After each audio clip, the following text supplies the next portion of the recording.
బలహీన వర్గాల ఆశాజ్యోతి, భారత రాజ్యాంగ సృష్టికర్త, న్యాయ కోవిందుడు, రాజ్యాంగం ద్వారా దేశానికి దశ దిశ చూపిన మహానుభావుడు డాక్టర్ బిఆర్ అంబేద్కర్ అని తుంగతుర్తి శాసనసభ్యుడు మందుల సామెల్ అన్నారు. భారత రాజ్యాంగ నిర్మాత అంబేద్కర్ 68వ వర్ధంతి వేడుకలను తుంగతుర్తి నియోజకవర్గ కేంద్రంలో శుక్రవారం అంబేద్కర్ యువజన సంఘం ఆధ్వర్యంలో ఘనంగా నిర్వహించారు.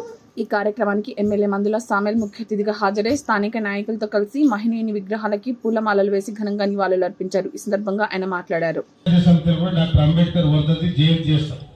కారణం ఏంటంటే భారతదేశానికి ఉండబడిన కాన్స్టిట్యూషన్ ఏతుందో, రాజ్యాంగం ఏతుందో, ఆ రాజ్యాంగంలో ప్రతి మనిషికి హక్కు ఇచ్చిన బాధ్యత మనం చూసుకుంటున్నాం.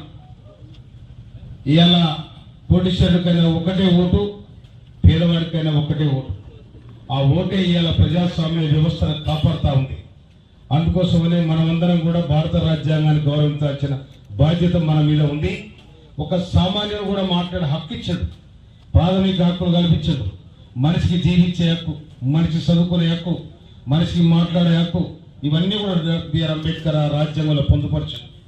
ఇవాళ పీఠిక ఏతుంటుందో, ప్రియాంబుల్ ఏతుంటుందో, ఆ ప్రియాంబుల భారత రాజ్యాంగం, భారతదేశం ఎట్లుంటుందని మనం చెప్పిన విషయాన్ని కూడా డాక్టర్ బిఆర్ అంబేద్కర్ ఆనాడున్న మహనీయులందరూ కూడా రాజ్యాంగంలో ఈ రిజర్వేషన్ పొందుపరచకపోతే ఈయన ఎమ్మెల్యే అయిపోయింది కాదు, ఈ తుంగతుర్తి నియోజకవర్గం ఎస్సీకి రిజర్వేషన్ అయ్యేది కాదు.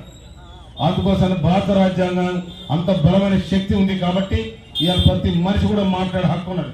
అందుకోసం దీన్ని కూడా మనము హక్కు ఉందని చెప్పి అరాచకాలు చేస్తే కూడా అది మంచిగా ఉన్నది. అందుకోసం అందరూ కలిసిమెలిసి ఉండాల్సిన బాధ్యత కూడా ఉందని చెప్పి నాకు ఈ అవకాశం ఇచ్చిన ఈ కమిటీకి, నిర్వహణ కమిటీకి హృదయపూర్వక ధన్యవాదాలు తెలియజేస్తున్నాను. Thank you.